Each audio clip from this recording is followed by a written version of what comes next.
وہ صبر جو نبی دکھا چکا اور وہ نماز جو اب دے رہا ہے، دونوں باتیں نبی کے اندر ہیں۔ اب نبی 23 برس میں تمہیں سکھائے گا نماز کیسے ہوگی، روزہ کیسے ہوگا، زکوٰۃ کیسے ہوگی،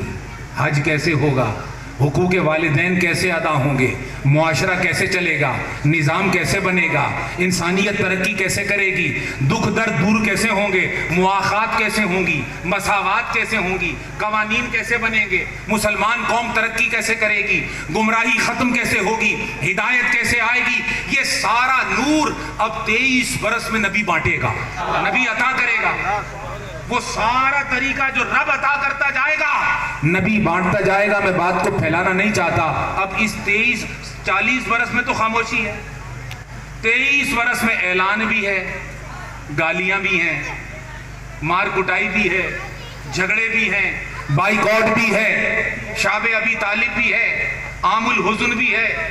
مکے کے اندر نماز پڑھنے پر پابندی بھی ہے، نبی نماز پڑھ رہے ہیں، ابو جہل آتا ہے سجدہ رب کو کر رہا ہے، اللہ کا محبوب ابو جہل آ کر اس پاکیزہ رسول کی گردن پر اونٹ کی اوجڑی پھینک دیتا ہے، نفرت کے ساتھ توہین کرتا ہے رسول کی، اور بی بی فاطمہ الزہرا دوڑی دوڑی آتی ہیں اور رو رو کر اس اونٹ کی اوجڑی کو ہٹا کر کہتی ہے کہ میرے بابا جان نے تیرا کیا بگاڑا۔ اس کا گناہ یہی ہے نہ کہ یہ بتاتا ہے کہ اللہ ایک ہے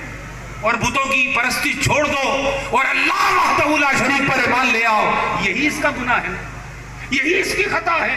لیکن نبی علیہ السلام اس ظلم پر، اس جبر پر اور اس دھونس کے اوپر اللہ کی پیش کردہ تقدیر پر راضی رہتے ہیں اور اس کے لیے کوئی بد دعا نہیں کرتے۔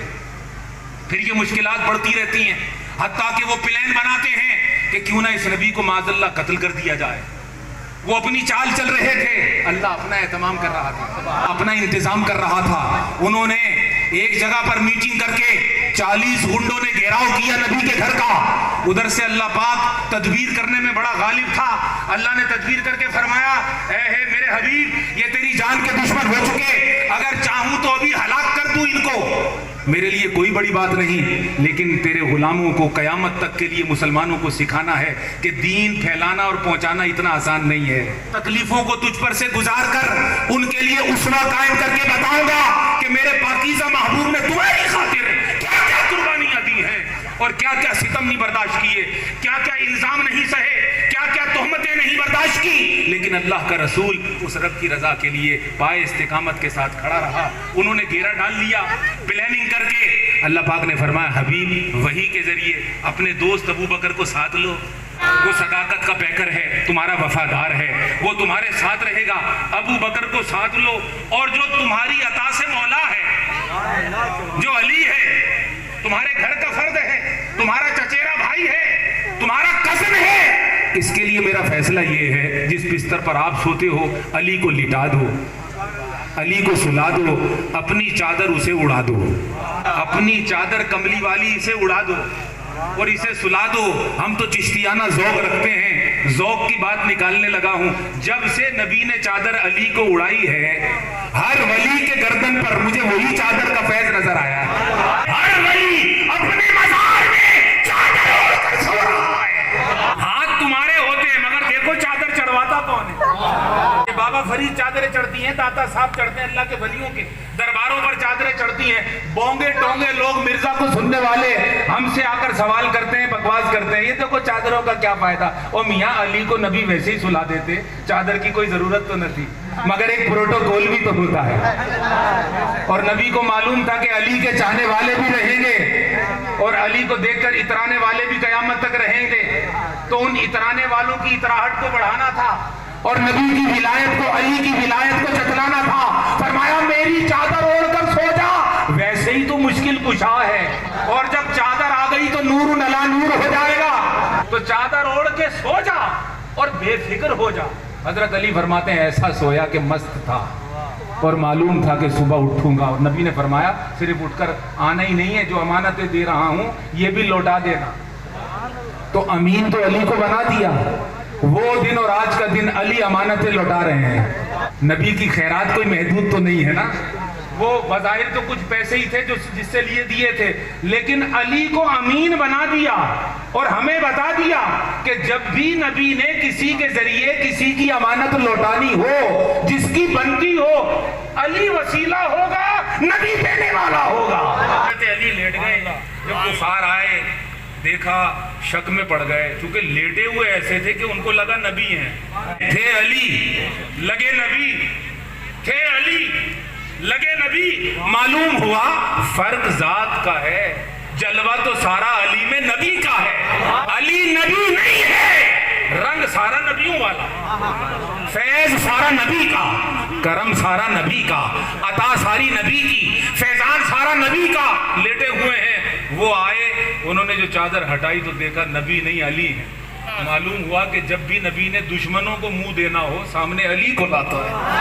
جب بھی اپنے دشمن کو شکست دینا ہوگی نبی نے چادر اڑا دی ہے، فرمایا حکم میرا ہوگا مگر میرے لشکر کا لشکر جرار اور سپہ سالار میرا علی ہوگا۔ اس لیے تو ہاتھ پکڑ کر بلند کر رہا ہوں، من کنت مولا فہذا علی مولا،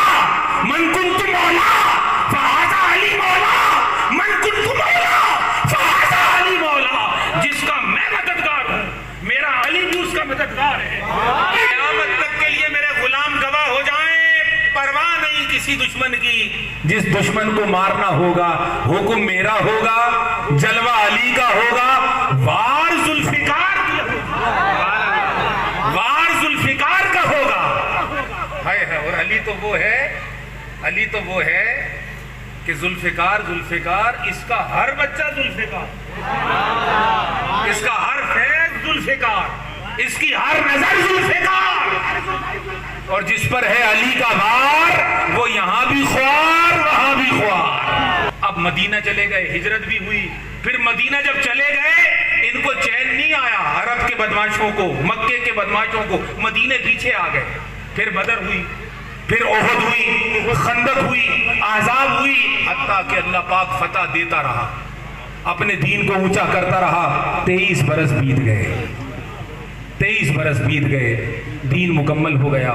الیوم اکملت لکم دینکم واتممت علیکم نعمتی ورضیت لکم الاسلام دینا۔ حجۃ الوداع میں نبی پاک صلی اللہ علیہ وسلم نے اعلان فرما دیا کہ رب فرماتا ہے دین مکمل ہو گیا، میری نعمت تمام ہو گئی، میری نعمت تمام ہو گئی، اور آج میں تم سے راضی ہو گیا اس پر کہ تمہارے لیے میں نے اسلام کو دین کے طور پر پسند کر لیا۔ وَرَضِيتُ لَكُمُ الْإِسْلَامَ دِينًا۔ مختصر کر رہا ہوں، تقریر تو بڑی لمبی ہو جائے گی، 2 پورشن آپ کو سمجھ آ گئے، 40 برس کا پورشن، 23 برس کا پورشن۔ 40 برس میں صبر ہے، 23 برس میں عبادات ہیں اور دین کا قیام ہے، وہ سارا تصور 23 برس کے اندر ہے۔ اب وہ جو 40 برس تھے جس میں بنیاد تھی، نبی علیہ السلام نے اسی بنیاد کو قائم رکھا، اور جانے سے پہلے فرمایا میں تم میں 2 چیزیں چھوڑے جا رہا ہوں، اگر تم نے دونوں کو مضبوطی سے پکڑے رکھا کبھی گمراہ نہیں ہوگے، ایک قرآن ہے اور دوسرا میری اہل بیت ہے، دونوں کا حق ادا کرتے رہنا، تم کبھی گمراہ نہیں ہوگے۔ جب دین مکمل ہو گیا، نعمت کامل ہو گئی، فرمایا 2 چیزیں چھوڑے جا رہا ہوں، قرآن اور میری اہل بیت۔